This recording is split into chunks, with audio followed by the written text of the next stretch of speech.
Philippe Lemoine, bonjour. Bonjour. Philippe Lemoine, vous dites qu'il est temps d'ouvrir un nouveau débat sur la croissance. Enfin, c'est ce que vous affirmez en introduction du livre que vous venez de faire paraître sous votre direction, Une croissance intelligente, avec un sous-titre provocateur, Demandons l'impossible. Alors, il est temps d'ouvrir un nouveau débat sur la croissance. Vous estimez que ce débat sur la croissance n'a pas eu lieu pendant la campagne électorale ? Non, il n'a pas eu lieu pendant la campagne électorale. La vraie question, c'est de savoir pourquoi.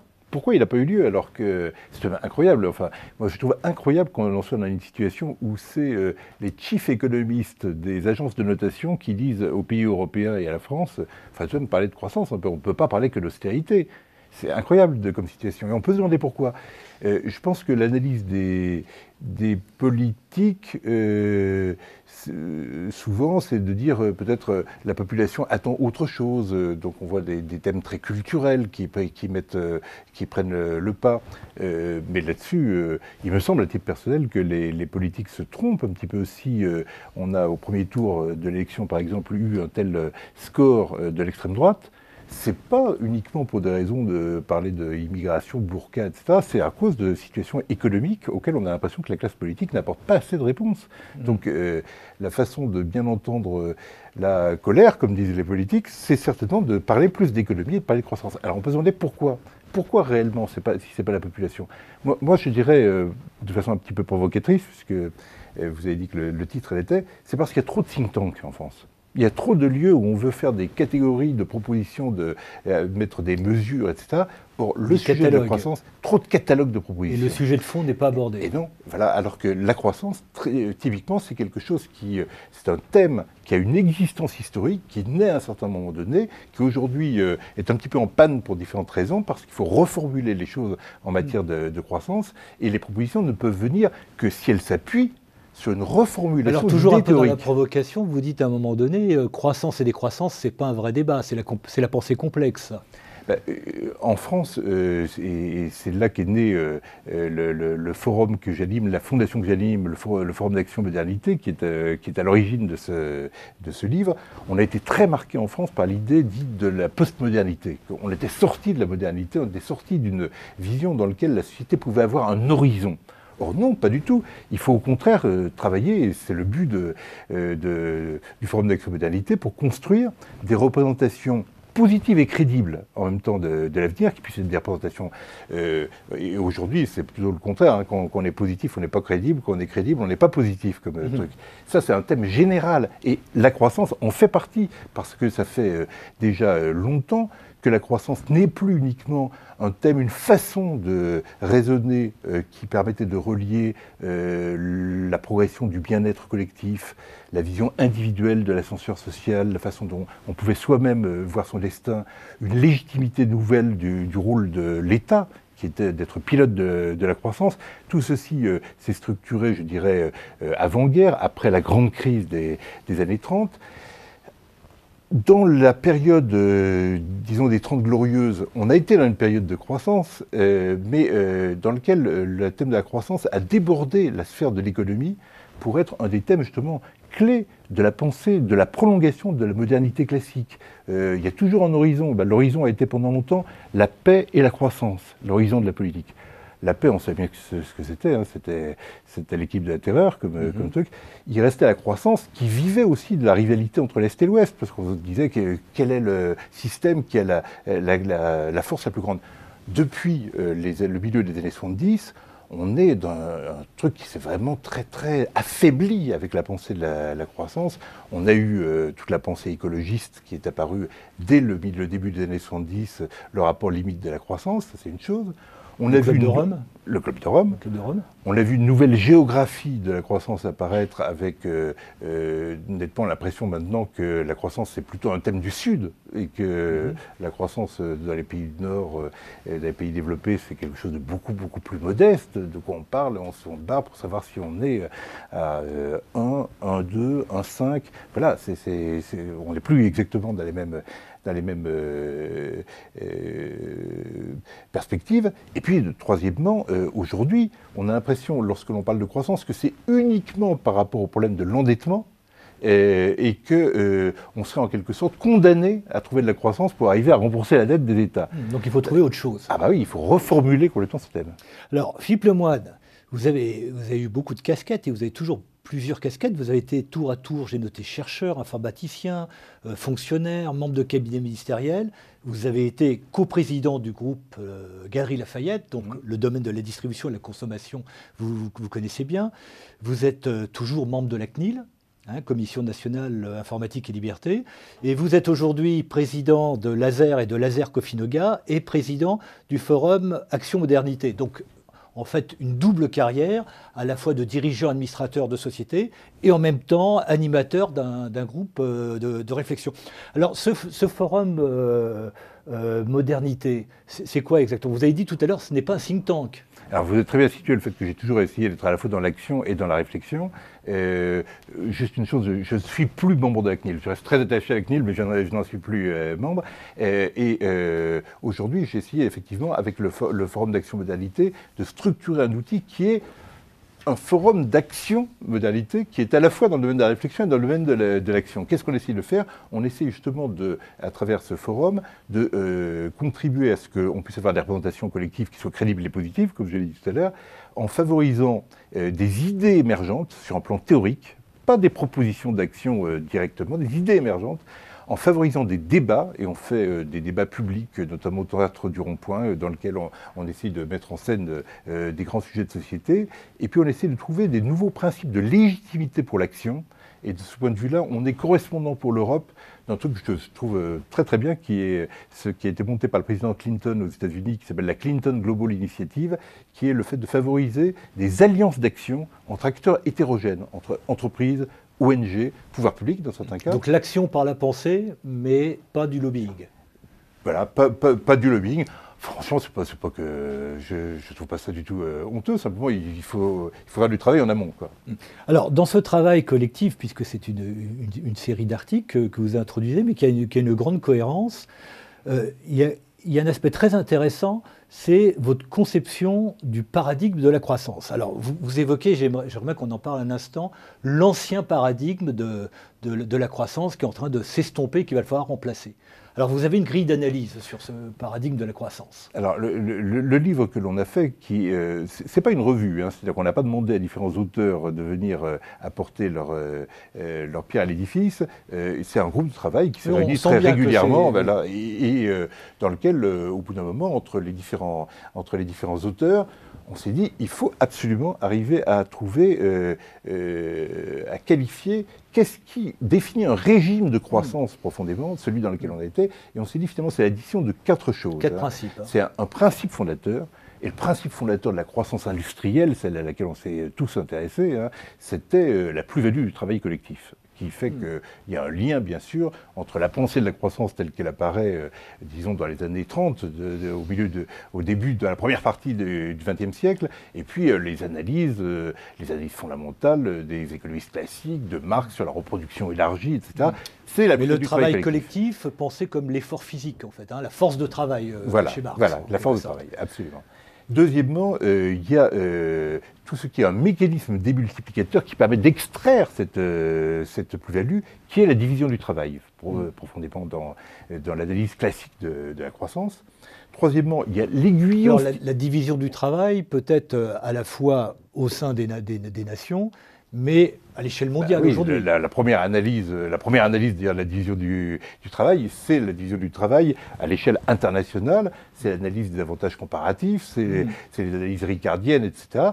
Avant que c'est aussi les analyses de voir comment la division du travail c'est la fameuse idée de Ricardo, comment il peut y avoir bon, et puis Smith, la tête d'épingle, comment, et bien évidemment, tout le développement de l'organisation scientifique du travail, de l'usine conçu comme un lieu dans lequel on organise méthodiquement la division du travail pour avoir le moins possible d'aspects de rendement décroissant, mais au contraire des rendements croissants qui sont liés par le bon ajustement du travail des uns et des autres, fait partie de toute cette réflexion de fond qui a caractérisé la réflexion sur la croissance, même avant même qu'on parle de croissance. Alors, puisqu'on parlait de l'épingle, on arrive au troisième principe qui est l'aiguillon stimulateur. Voilà, l'aiguillon stimulateur dont on dit que c'est le profit. Oui, c'est le profit.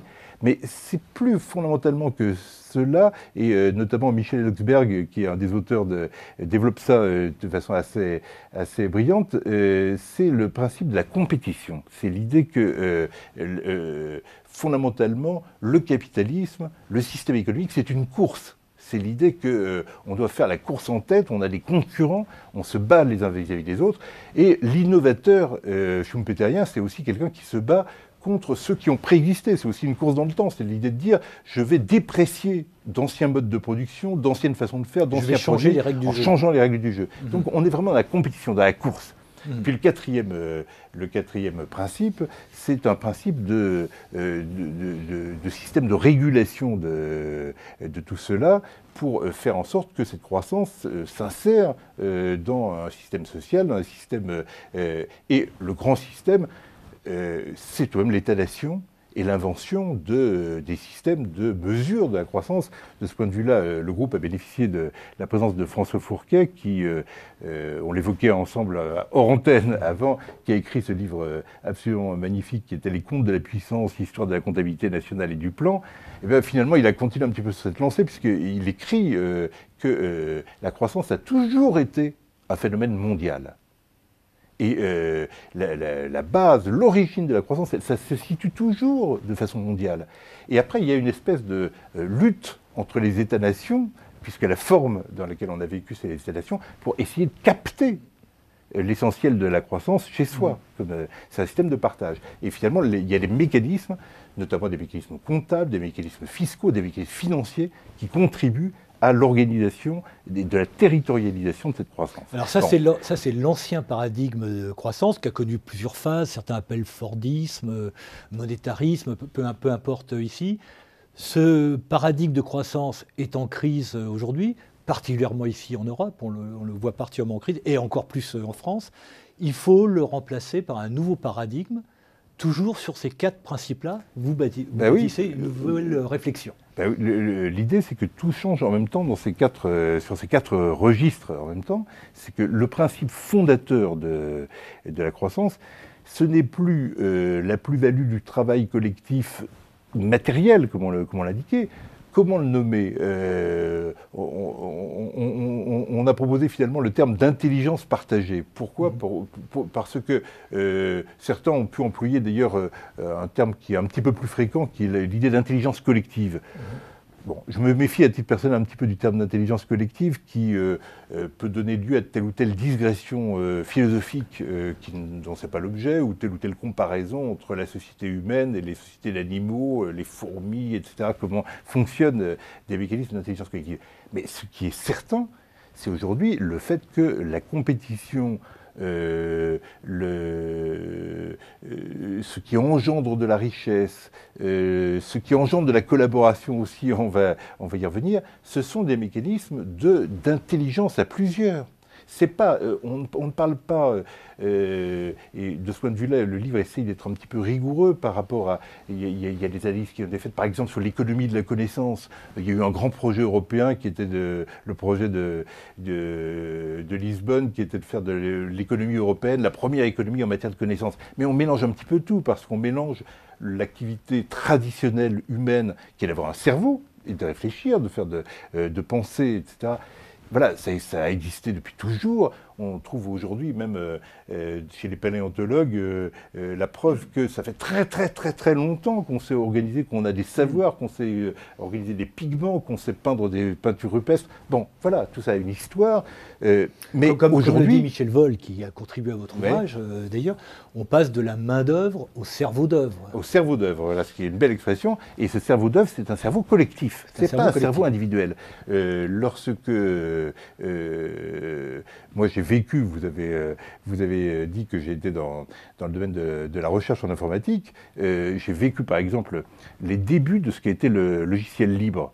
C'était quelque chose d'impressionnant. Pourquoi ? Qu'est-ce qui se passait ? Il se passait le fait que la preuve était faite qu'il était plus efficient de travailler de façon ouverte à plusieurs que de travailler de façon, je dirais, un petit peu taylorienne dans des schémas anciens. Au début, moi quand j'étais chercheur en informatique, on nous donnait des ABAC qui mettaient en relation le nombre de lignes d'un programme et le nombre de bugs, d'erreurs que devait contenir ce programme. Et tant qu'on n'avait pas trouvé le nombre d'erreurs auxquelles correspondait le nombre de lignes, eh bien, on ne mettait pas le logiciel, on considérait qu'il n'était pas prêt, il fallait encore le tester et avoir des jeux de test. Le logiciel libre est le parfait exemple de la mise en œuvre de l'intelligence collective. C'était un des premiers exemples dans lequel on a vu apparaître le fait qu'on allait plus vite pour mettre sur le marché, non pas des affreux produits comme, vous savez, on a dit de Microsoft que son premier produit qui s'appelait le QDOS s'appelait le Quick and Dirty Operating System parce qu'il a voulu être produit, mis sur le marché avant d'être débugué. On mettait plus de temps à débugger qu'à produire, qu'à écrire un programme. Tandis que le logiciel libre, ça a été un logiciel dans lequel, à plusieurs personnes, surtout quand il a été produit en temps réel sur Internet, on pouvait se contrôler mutuellement et l'économie de l'attention était tout à fait différente. On avait des systèmes qui permettaient de faire plus rapidement, plus efficacement, l'écriture de programmes. Donc un premier principe de base, la collaboration intellectuelle. Deuxième mécanisme, le mécanisme des multiplicateurs qui change lui aussi. C'est plus le même, c'est-à-dire que la base, l'alpha et l'oméga, ce n'est pas la division du travail. L'alpha et l'oméga, c'est le fait de travailler en réseau avec une matérialisation qui est le réseau Internet, qui permettent de travailler effectivement à plusieurs. Or, le réseau Internet lui-même, sa force, sa puissance provient du fait qu'il organise un mode de coopération entre les personnes, qui est un mode de coopération dans lequel on peut, de fait, collaborer, avoir des modes de travail à plusieurs, on peut ajouter de la réflexion les uns sur les autres, on peut avoir un système qui permet d'avoir une intelligence collective en acte. Alors, troisième, l'aiguillon stimulateur. L'aiguillon stimulateur, il change du tout au tout, parce que, bien sûr, il reste un principe de compétition, mais il y a un principe de collaboration qui existe en même temps, qui est tout à fait différent. On a eu des débats dans le groupe qui a débouché sur ce livre, autour notamment du livre des thèses de Rifkin sur l'empathie, quelle était l'importance à l'heure actuelle de ce facteur. Voilà, il faudrait toute une émission pour développer ça. J'ai remarqué que vous citez à un moment donné sur l'aiguillon stimulateur un auteur qui est un peu symbole à Xerfi, puisqu'il s'agit de Michael Porter.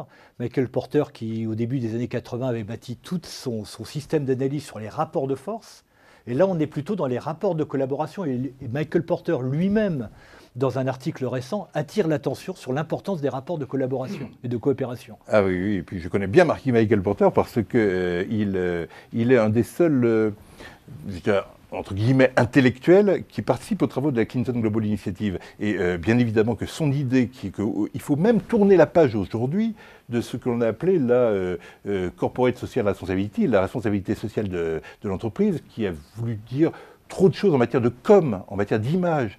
Mais il faut amener les entreprises, aujourd'hui, à mieux voir que les enjeux sociaux sont les enjeux auxquels il faut s'intéresser pour des raisons stratégiques. Parce que les marchés sont souvent là et que l'entreprise, à l'intérieur d'elle-même, n'a pas toutes les compétences pour savoir s'attaquer à tel ou tel problème de santé, d'éducation, de communication, et qu'il faut travailler avec des acteurs qui sont ailleurs. Alors ça correspond absolument à nos idées, et de fait, il est frappant de voir que Internet, c'est vraiment un monde qui préfigure quelque chose qui va se généraliser dans l'économie, qui est le fait que c'est à la fois le monde de la compétition, des plus grandes capitalisations boursières, Google, Apple ou autres, et c'est en même temps le monde du gratuit, du partage, de la coopération. Et ces deux systèmes ne sont pas indépendants l'un de l'autre. Oui, la frontière entre le marchand, le non-marchand, le payant et le gratuit, tout ça s'estompe. On a un écosystème dans lequel, très clairement, on peut faire l'histoire. Moi, j'ai fait un papier plus spécifique qui montre comment...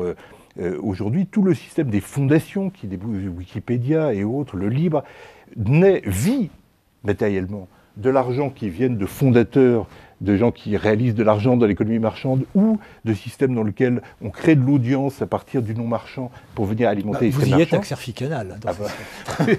Et puis, à l'inverse, comment le monde marchand vit entièrement de l'innovation, de la capacité innovatrice d'un autre monde. Et ça, c'est pas propre au monde d'Internet, parce que plus Internet, les technologies de l'information se diffusent transversalement dans l'économie, plus les acteurs traditionnels de l'économie, y compris dans les secteurs les plus éloignés apparemment, l'automobile, la mode et le luxe, l'alimentation, enfin des secteurs qui peuvent apparaître comme très très éloignés, y compris les secteurs traditionnels forts de l'économie française, vont être confrontés à la concurrence d'acteurs qui viennent de ce monde à double culture. Alors, qui sont on à la fois des justement à ce et... quatrième principe, ouais. qui est l'agencement institutionnel et social. Et vous citez abondamment un des collaborateurs de ce livre, Philippe Moati, et son analyse sur l'économie des effets utiles. Ben oui, parce que dans le système dans lequel on est, tous les rôles changent en même temps. Il n'y a pas d'une part, on n'est pas tantôt un producteur de telle heure à telle heure dans la journée, et puis après un consommateur parce qu'on va faire ses courses. On voit bien, et c'est le sens de tout ce qui s'est passé en matière de Internet 2.0, il y a une interactivité beaucoup plus grande qui font que les personnes, y compris dans leur statut de consommateur, mettent peu à peu leur nez dans des systèmes de comparaison, de nouveaux modes d'usage qui ne passent pas forcément par l'appropriation, dans lequel les frontières et les rôles deviennent très très différents entre la consommation et la production. Et plus généralement, ça c'est extrêmement important du point de vue des propositions que l'on peut faire. Il faut bien avoir aujourd'hui un système de financement qui permettent de financer une économie qui est beaucoup plus diversifiée aujourd'hui et qui a besoin d'acteurs très très différents. Il ne faut pas opposer les grandes entreprises, les petites, celles qui sont de l'économie traditionnelle et de l'économie sociale et solidaire. On a besoin au contraire de créer des jeux d'alliance entre acteurs très différents qui doivent tous pouvoir se développer avec des financements appropriés. Et de ce point de vue-là... Mais est-ce qu'on n'est pas dans le cas français, vous dites jeu d'alliance, coopération? Vous parlez des petites entreprises, des grandes entreprises, justement dans un système où les rapports de force sont très très forts entre grandes entreprises et petites et moyennes entreprises. Très fort. Et la France est un pays de rapports de force, pas de rapports de coopération. Et pas de... Ben oui, on n'est pas un pays réformiste, hein, il n'y a pas de doute. L'histoire nous l'a montré, on évolue beaucoup plus par secousses, par saccades, y compris dans les générations d'entreprises. Et je pense que ce qu'il faut essayer de voir, c'est de voir qu'est-ce qui est vraiment important. Aujourd'hui, je trouve que le petit débat qui perce pas tellement entre grands et petits, est-ce que c'est bien d'avoir des grandes entreprises, est-ce que c'est pas bien, etc., n'a strictement aucun intérêt. Le problème, c'est qu'il faudrait voir comment il peut y avoir, alors qu'on a une vitalité dans la natalité des entreprises très importante, comment on pourrait avoir plus d'entreprises qui deviennent des grandes. Et vous faites remarquer qu'en Europe et en France spécifiquement, les petites entreprises qui deviennent très grosses sont très rares. Contrairement aux États-Unis, par exemple. Ce point de vue de démographie d'entreprise est, je crois, très important. Une statistique vraiment frappante, c'est combien d'entreprises parmi les 100 plus grandes d'un pays sont nées il y a moins de 30 ans. Et il se trouve qu'il n'y en a pas en France à l'heure actuelle, qu'il y en a 9 à l'échelle européenne et qu'il y en a 63 aux États-Unis. 63 des 100 plus grandes entreprises américaines sont nées il y a moins de 30 ans. Ce n'est pas qu'elles ont changé de nom, qu'elles ont été l'objet d'une fusion, elles sont nées. Or, ça ne revient pas du tout au même. Vous voyez, à l'heure actuelle, on a à peu près un rythme de 300 000 créations d'entreprises en France par an, auxquelles s'ajoutent les créations de statuts un petit peu bizarres que sont les auto-entrepreneurs. Bref, près de 600 000, on a 820 000 naissances de bébés par an. C'est énorme comme type de chiffre. Mais peu deviennent grandes. Alors, on peut pas... Très peu. On n'a pas le temps, malheureusement, de développer ce point qui est absolument passionnant. Pour conclure, et c'est la conclusion de votre article, vous dites la croissance aujourd'hui, c'est Internet plus ce social business. Comment on y arrive? Et comment on y arrive dans ce pays? Eh bien, comment on y arrive? D'abord, bien évidemment, il y a 1000 formes de méfiance entre les uns et les autres. Je me souviens, il y a quelques années, d'avoir été un des signataires d'un manifeste pour l'économie solidaire, parce que quelqu'un que j'apprécie beaucoup et qui j'ai travaillé, Edmond Maire, m'avait impliqué dans cette histoire. Et je lui ai dit, mais il faut absolument que le monde de l'économie sociale et solidaire accueille des acteurs qui viennent de l'économie Internet, etc. On va dire, oh non, ça c'est du marketing. Il parle de free, free, c'est une notion trop ambiguë. Est-ce que c'est gratuit, liberté ou autre? Tout ça, c'est du marketing, c'est de l'image. Je dis, écoute, non. On va faire le manifeste économique solidaire, très bien. Et puis on va par ailleurs faire une journée au moins de rencontres entre les entreprises de l'économie solidaire et de l'économie Internet. Et on a fait une journée qui était entièrement sous forme de coworking, de travail à plusieurs, avec des tables dans lesquelles se rencontraient des gens qui venaient. Ils avaient énormément de choses à se dire, parce qu'il y a des phénomènes générationnels aussi. Je crois qu'aujourd'hui, comment on va y arriver? On va y arriver en donnant beaucoup la parole aux gens qui, aujourd'hui, ont 25 ans, ont 30 ans, et pour eux, l'avenir, c'est ou un avenir de start-up, ou un avenir beaucoup plus généreux dans lequel on s'engage dans des économies, dans des entreprises solidaires, et on trouve des langages et des façons de travailler qui font qu'on trouve des façons de s'allier qui sont beaucoup plus faciles qu'hier. Une croissance intelligente, demandons l'impossible, c'est donc bien un ouvrage coopératif, c'est pas une suite d'articles, coopération voilà. en réseau, avec des contributions de François Fourquet, Michel Henochberg, Philippe Moati, Yann Moulier-Boutang, Didier Toussaint, Michel Vol et Robert Zarader. Philippe Lemoine, merci. Merci beaucoup.